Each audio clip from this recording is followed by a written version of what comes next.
Hello guys, कैसे हैं आप लोग।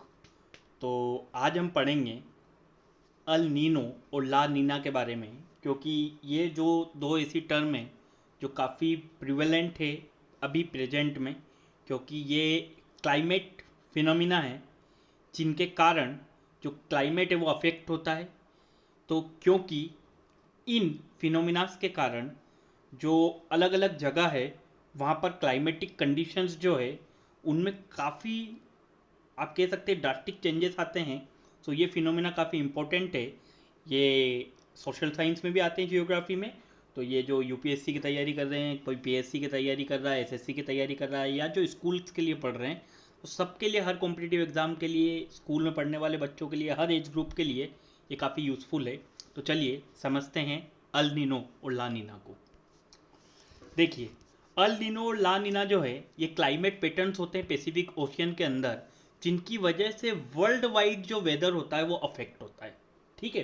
तो अब कोई चीज़ जिसकी वजह से पूरे विश्व में अगर कहीं पे प्रभाव पड़ रहा है तो वो चीज़ अपने आप इंपॉर्टेंट हो जाती है। अब क्या होता है कि वार्मर और colder than average ocean temperature, ocean average जो टेम्परेचर होता है, ओशियन का एक एवरेज टेम्परेचर, उससे ज़्यादा वार्मर या उससे ज़्यादा कोल्डर, इन दोनों ही कंडीशन में अगर किसी एक पार्ट ऑफ वर्ल्ड में ये कंडीशंस कहीं पे जनरेट हो रही है तो उस वजह से अराउंड द ग्लोब जो दो वेदर है वो इन्फ्लुएंस होता है।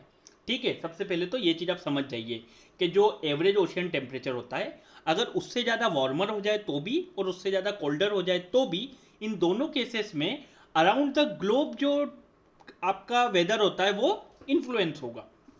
अब हम एक वीडियो देखने वाले हैं, ओशन टुडे एक करके हैं, उनका ये वीडियो है कि किस प्रकार से ये जो फिनोमिना होता है कि जब एवरेज ओशन टेम्परेचर कम ज़्यादा होता है ये कैसे वर्क करता है। तो पहले हम उसे देखते हैं, फिर हम अच्छे से एक बढ़िया तरीके से एक डिस्क्रिप्टिव वे में अल नीनो और ला नीना को भी समझेंगे।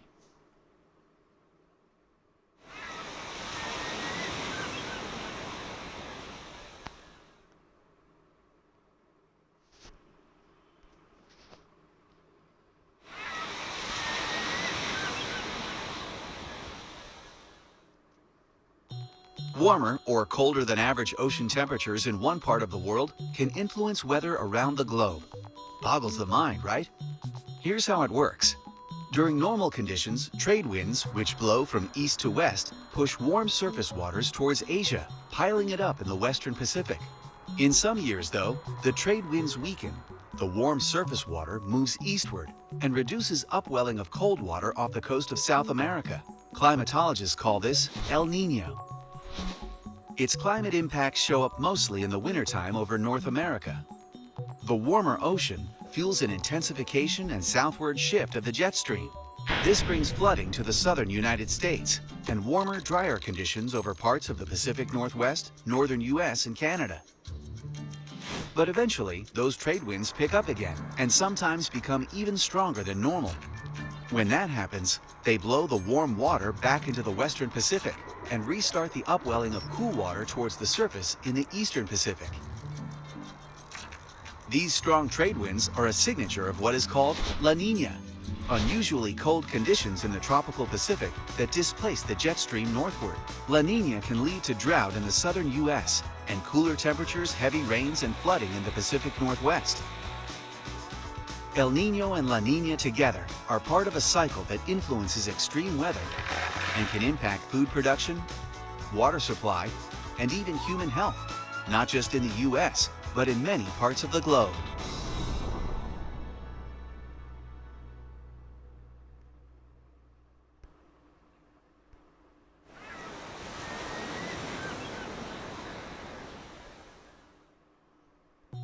Warmer or colder than average.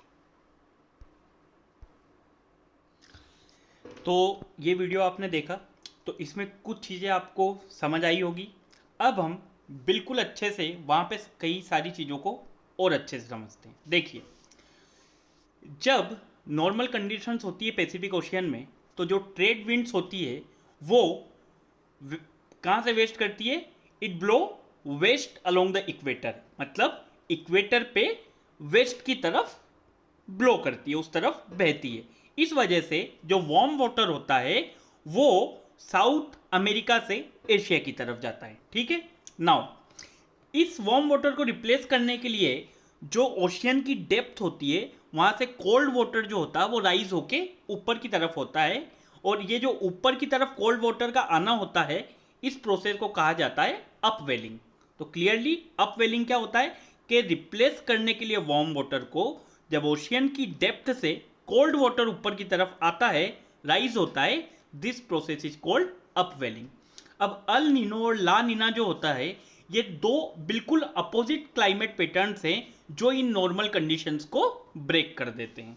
Scientist जो हैं वो इस फिनोमिना को El Nino southern oscillation cycle कहते हैं। नाउ अल नीनो और ला नीना जो है इनका जो इम्पेक्ट होता है वो ग्लोबल होता है, मतलब पूरे विश्व में इसका असर पड़ता है वेदर के ऊपर। कई जगह वाइल्ड फायर्स हो जाती है, कई जगह इकोसिस्टम्स डैमेज हो जाते हैं, कई जगह इकोनॉमीज भी अफेक्ट होती है क्योंकि वहाँ का वेदर चेंज होगा। अगर कहीं पे फसलें खराब होगी, अगर कहीं पे डिस्ट्रक्शन होगा, चाहे वो नेचुरल हो चाहे किसी भी वजह से हो, तो उस वजह से इकोनॉमी भी सफ़र करती है। अब अल नीनो और ला नीना जो है ये टिपिकली 9 से 12 महीने तक रहते हैं, इनका जो टाइम पीरियड रहता है। But some time in some special cases, exceptional cases, it may last for years, कई सालों तक भी ये चल सकते हैं। अल नीनो और La Nina these two events occur every 2 to 7 years, हर 2 से 7 साल के बीच में ये इवेंट जो है वो अकर करते हैं, होते हैं ऑन एवरेज, एक एवरेज आज तक का देखा जाए तो। But they don't occur on a regular schedule, पर ये कभी भी रेगुलरली हर साल नहीं होते। जनरली हम माने तो El Nino occurs more frequently than La Nina, La Nina से ज़्यादा फ्रिक्वेंटली, ज़्यादा बार बार जो होने वाला इवेंट है वो है अल नीनो। नाउ क्या होता है अल नीनो? तो देखिए सबसे पहले तो अल नीनो का जो मीनिंग होता है अगर स्पेनिश में देखा जाए तो वो होता है लिटिल बॉय। तो अल नीनो में क्या होता है, जो ट्रेड विंड्स होती है जो कि इक्वेटर में, इक्वेटर के अलोंग द वेस्ट साइड में अलोंग द इक्वेटर वो ब्लो करती है, वो वीक हो जाती है। जो वार्म वाटर है जो किस तरफ जाता है, एशिया की तरफ जाता है, it is pushed back again to east, ये वापस से ईस्ट की तरफ पुश्ड बैक हो जाता है towards the west coast of the Americas. किस तरफ? अमेरिका का जो पश्चिमी तट है उस तरफ वापस से ये जो वार्म वाटर है ये उस तरफ जाने लगता है। जो साउथ अमेरिकन फिशरमैन है उन्होंने पहली बार ये जो फिनोमिना जो है अनयूजुअली वार्म वाटर का पैसिफिक ओशन में, ये 1600 जो है उस टाइम पे, मतलब 16वीं शताब्दी के आसपास उन्होंने ये नोटिस किया था। इसको जो पूरा नाम उस टाइम पे उन्होंने दिया था वो दिया था अल नीनो डे नेविडेड। बिकॉज ऐसा उन्होंने नाम क्यों दिया था? बिकॉज अल नीनो, ये जो अल नीनो फिनोमिना होता है ये टिपिकली पीक्स करता है, अपने बिल्कुल चरम पर होता है around December month. Now El Nino can affect our weather significantly, ये बहुत सिग्निफिकेंटली हमारे वेदर को अफेक्ट करता है।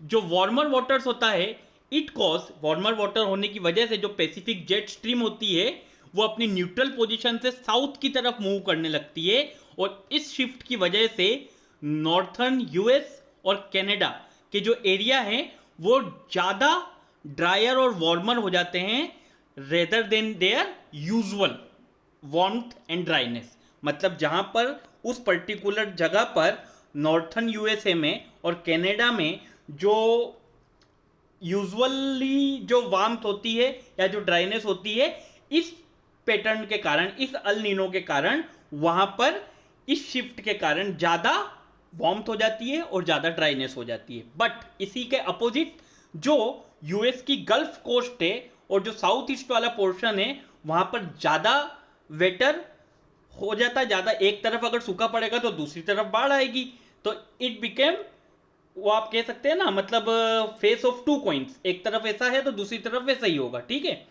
तो these periods are wetter than usual. US gulf coast और साउथ ईस्ट में यही जो पीरियड होता है जब नॉर्थर्न यूएस और कनाडा में ड्राई हो रहा होता है तो यूएस गल्फ कोस्ट और साउथ ईस्ट में उसी टाइम पर वेटर हो जाता है, वहां पे कोल्ड हो जाती है, एंड इस वजह से वहां पर increased flooding, it will increase flooding over there, वहां पे बाढ़ जैसी स्थिति हो जाती है।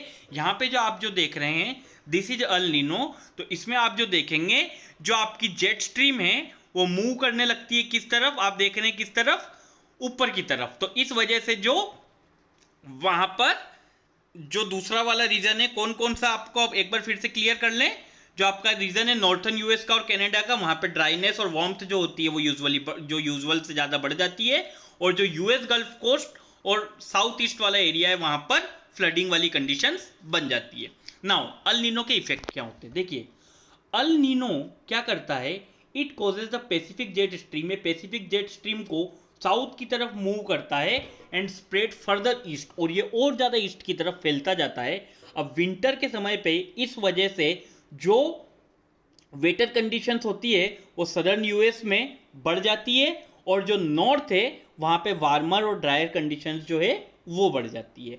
अल नीनो का एक और स्ट्रॉन्ग इफेक्ट, बहुत ज़्यादा इसका जो प्रभाव पड़ता है वो जो मैरीन लाइफ है पैसिफिक कोस्ट की, वहाँ की जो मैरीन लाइफ है उसके ऊपर काफ़ी ज़्यादा पड़ता है, क्योंकि जब नॉर्मल कंडीशंस होती है तो अपवेलिंग की वजह से जो वाटर, कोल्ड वाटर बिल्कुल डेप्थ से ऊपर की तरफ आता है, that water is very cold and nutrient rich also, and that water is very helpful for the marine life which is present over there. वहाँ पे जो एक्वेटिक एनिमल्स वगैरह, वहाँ पे जो मेरीन, वहाँ पे सब कुछ जो मेरीन लाइफ है, जो वहाँ पे प्लांटेशन है, जो वेजिटेशन है, whatever thing is present over there, तो वो जो रहता है आपकी अपवेलिंग की वजह से, जो कोल्ड वाटर जो काफ़ी कोल्ड भी रहता है और न्यूट्रिएंट रिच भी रहता है, वो काफ़ी हेल्पफुल रहता है वहाँ पे रहने वाले एनिमल्स के लिए, उनके सर्वाइवल के लिए। तो इस वजह से अल नीनो का काफ़ी स्ट्रॉन्ग इफेक्ट पड़ता है कहाँ पर, जो पैसिफिक कोस्ट की मैरीन लाइफ है उसके ऊपर। अब अल नीनो में क्या होता है, अपवेलिंग जो होती है वो वीक हो जाती है, अभी हमने पढ़ा, क्योंकि वार्म वाटर जो है वो वापस से एशिया से किस तरफ, ईस्ट की तरफ मूव करने लगता है, और या आप ये बोल सकते हैं कि अपवेलिंग पूरी तरीके से रुक भी जाती है। अब without the nutrients from the deep, जब अपवेलिंग नहीं होगी, न्यूट्रिएंट्स जो है वो नहीं मिलेंगे, तो जो फाइटोप्लैंक्टन है वो बहुत कम मात्रा में रह जाते हैं, और इसकी वजह से फिश जो कि फाइटोप्लैंक्टन को खाती है उन पे इफेक्ट पड़ता है। और क्योंकि फूड साइकिल जैसे हमने पढ़ी है कि एक चीज अगर दूसरी चीज को खाती है, दूसरी चीज तीसरी चीज को खाती है, तीसरी चीज चौथी चीज को खाती है, it is a kind of a food cycle. तो उसी तरीके से जब अपवेलिंग नहीं होगी, न्यूट्रिएंट्स नहीं मिलेगा, तो फाइटोप्लैंक्टन नहीं ग्रो होंगे, तो फिश जो उनको खा के बढ़ती है उन फिश को फाइटोप्लैंक्टन नहीं मिलेंगे, तो अल्टीमेटली फिश को कौन खाता है, या तो एनिमल्स खाते हैं या इंसान खाते हैं, तो उनकी लाइफ के ऊपर और उनके सर्वाइवल के ऊपर भी इफेक्ट पड़ेगा। तो it gonna turn effect everything that eats fish. Now जो वार्मर वाटर्स रहता है वो अपने साथ पे कई ट्रॉपिकल स्पीसीज भी उस तरफ से लेकर आता है, जैसे येलो टेल एंड एल्बेकोर ट्यूना, क्योंकि उस एरिया में लिया आता है जहां पर नॉर्मली वो बहुत ज़्यादा ठंडा होता है और वो भी वहां पर सर्वाइव नहीं कर पाते हैं। नाउ ये तो था अल नीनो, आई होप आप लोगों को समझ आया होगा। अब हम आते हैं ला नीना पे। तो ला नीना अल नीनो का बिल्कुल अपोजिट, तो वहां था लिटिल बॉय, यहाँ है लिटिल गर्ल। ला नीना का मीनिंग स्पेनिश में होता है लिटिल गर्ल। ला नीना को समटाइम्स कुछ अलग अलग नामों से भी जाना जाता है, जैसे एल विएजो, एंटी एल नीनो, और सिंपली इसे कोल्ड इवेंट कहा जाता है। वहां पे वार्म वाटर कोल्ड वाटर को रिप्लेस कर देता है, ठीक है, कोस्ट पे आके। यहां पर क्या होता है, ला नीना में इसे कोल्ड इवेंट कहा जाता है, यहाँ पे जो कोल्ड वाटर है वो वार्म वाटर को रिप्लेस कर देगा। तो La Nina has the opposite effect of El Nino. La Nina में बिल्कुल अपोजिट इफेक्ट होता है अल नीनो का। ला नीना इवेंट्स में जो ट्रेड विंड्स होती है जो वहां पर वीक हो रही थी, it get stronger over here during the La Nina phenomena, and it push, वहां पे जो वाटर एशिया की तरफ पुश हो रहा था वो कम हो जाता है। In the case of La Nina, the warm water which was pushed towards Asia got more and more। अब जो वेस्ट कोस्ट है अमेरिका का, जहां से वाटर उस तरफ वार्म वाटर जा रहा है, वहां पे अपवेलिंग जो होती है वो भी इंक्रीज हो जाती है, and it will bring cold nutrient rich water to the surface. Now ये जो कोल्ड वाटर्स पैसिफिक में आता है, it will push the jet stream northward. ये जो जेट स्ट्रीम होती है उसको नॉर्थवर्ड की तरफ पुश कर देता है इस अपवेलिंग की वजह से, जो कोल्ड वाटर ऊपर आता है वो। This tends to lead to, अब इस वजह से क्या होता है, जो सदर्न यूएस है वहां पे तो ड्रॉट जैसी कंडीशन बन जाती है, और जहां पर पहले कनाडा वगैरह में जहां पे पहले ड्राई था, जहां पे पहले मतलब कंडीशंस वार्मथ वाली थी, वहां पे अपोजिट हो जाता है, वहाँ पे फ्लडिंग हो जाती है, हैवी रेन्स होने लग जाती है। तो बिल्कुल अल नीनो अगर आप समझ गए, ला नीना उसका बिल्कुल अपोजिट है, ठीक है। अब during a La Nina year, एक ला नीना ईयर जब होता है, जब ला नीना अकर करता है, जो विंटर टेम्परेचर्स होता है वो नॉर्मल से ज़्यादा वार्मर होता है, कहाँ पर, साउथ में, and cooler than normal in the north, और नॉर्थ में जो नॉर्मल होता है उससे ज़्यादा कूलर होता है। नाउ ला नीना की वजह से और क्या होता है, it will lead to a more severe hurricane season. काफ़ी ज़्यादा हरिकेन जो होते हैं, जो हरिकेन्स आते हैं समुद्री तूफान टाइप से, वो काफ़ी ज़्यादा सीवियर होते हैं ला नीना की वजह से। यहाँ पे आप देख रहे हैं बिल्कुल ये ला नीना का फिनोमिना है। वहाँ पे जो हम देख रहे थे वो था अल नीनो, ठीक है। यहाँ पे आप देख रहे हैं जो ऊपर की तरफ है वहाँ कोल्डर हो जाता है, नीचे की तरफ जो आप देख रहे हैं साउथ की तरफ वो पूरी तरीके से क्या हो रहा है, आप देख रहे हैं ड्रायर हो जाता है यहाँ पर, ठीक है। तो कंडीशंस जो हो जाती है वो बिल्कुल क्या हो जाती है, अल नीनो की अपोजिट हो जाती है।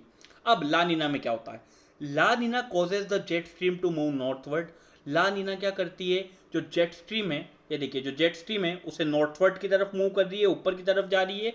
Now and it got weaken over the eastern Pacific, जो ईस्टर्न पैसिफिक है उसके ऊपर ये काफ़ी वीक हो जाती है during La Nina winters. La Nina के विंटर्स के दौरान साउथ में हमने पढ़ा कि वहाँ पे जो गर्मी होती है वो बढ़ जाती है, ठीक है, वहाँ पे गर्मी बढ़ जाती है। तो जो साउथ होता है वो काफ़ी वार्म और ड्रायर हो जाता है यूजुअल से, और जो नॉर्थ और कनाडा है वहाँ पर ज़्यादा बारिश होने लगती है और वहाँ पर ज़्यादा ठंडा मौसम हो जाता है। अब ला नीना के दौरान जो वाटर है of the waters of the Pacific coast के आसपास का जो वाटर रहता है वो ज़्यादा कोल्डर हो जाता है, क्योंकि जो वार्म वाटर है वो एशिया की तरफ पुश करके चला जाता है। इस वजह से अपवेलिंग की वजह से जो कोल्ड वाटर है वो ऊपर की तरफ आ जाता है। और अभी हमने ये भी पढ़ा है कि जब वो अपवेलिंग की वजह से जो पानी बिल्कुल ओशियन की डेप्थ से ऊपर की तरफ आता है वो काफ़ी न्यूट्रिएंट रिच भी रहता है। तो उस समय पे वहाँ पे जो वाटर प्रेजेंट रहता है it will be nutrient rich and it have more nutrients than usual, ठीक है। ये जो इन्वायरमेंट है ये सपोर्ट करता है किसको, मेरीन लाइफ को, क्योंकि हमने वहाँ पढ़ा था कि मेरीन लाइफ अफेक्ट होती है क्योंकि वहाँ पे अपवेलिंग कम हो जाती है, फाइटोप्लैंक्टन नहीं हो पाते हैं, फिश उनको ईट नहीं कर पाती है, तो सारा जो वहाँ पे फूड चेन है, सारी जो वहाँ की बायोडाइवर्सिटी है वो डिस्टर्ब हो जाती है। बट यहाँ पर ला नीना के अंदर बिल्कुल अपोजिट हो रहा है, अपवेलिंग हो रही है, cold water nutrient rich water ऊपर की तरफ आ गया है, इस वजह से जो मेरीन लाइफ है उसे सपोर्ट मिलेगा and it will attract more cold water species, ज़्यादा से ज़्यादा कोल्ड वाटर स्पीशीज जैसे स्क्विड एंड सैल्मन, ये सब जो होती है वो उस तरफ अट्रैक्ट होती है to places like the California coast. जो कैलिफोर्निया का कोस्ट है उस तरफ ये सारी स्पीशीज अट्रैक्ट होके उस तरफ मूव करने लगती है। तो ये था all about El Nino and La Nina. I hope कि हम आपको अच्छे से समझा पाए होंगे कि ये दो क्लाइमेटिक पैटर्न्स, ये दो पैटर्न्स जो होते हैं ये किस तरीके से अराउंड द ग्लोब जो क्लाइमेटिक कंडीशंस होती है, जो वेदर होता है उसे अफेक्ट करते हैं। तो अगर आपको ये वीडियो अच्छा लगता है तो प्लीज़ वीडियो को शेयर कीजिए, लाइक कीजिए और हमारे चैनल को सब्सक्राइब कीजिए। हम आपके लिए ऐसे ही अच्छे अच्छे वीडियो लाने की कोशिश करते रहेंगे। Thank you so much.